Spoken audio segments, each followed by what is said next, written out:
প্রথম দিনেই পিঙ্ক বাসে ধাক্কা, জরিমানা গুনল বলাকা সার্ভিস। রাজধানীতে চালু হওয়ার প্রথম দিনই দুর্ঘটনার শিকার হল পিঙ্ক বাস।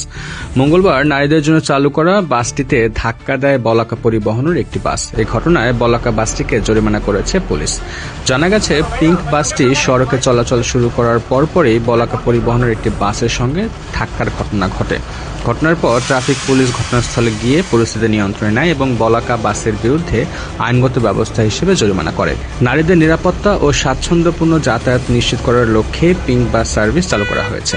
চালক ও কন্ট্রাক্টর হিসেবে নারী কর্মীদের দায়িত্ব দেওয়ার বিষয়টিও এই উদ্যোগের অন্যতম বৈশিষ্ট্য।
আরে বাবা রে,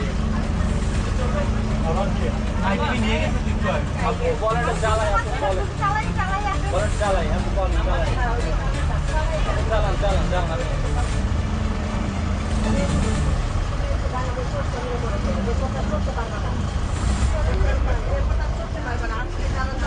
হ্যাঁ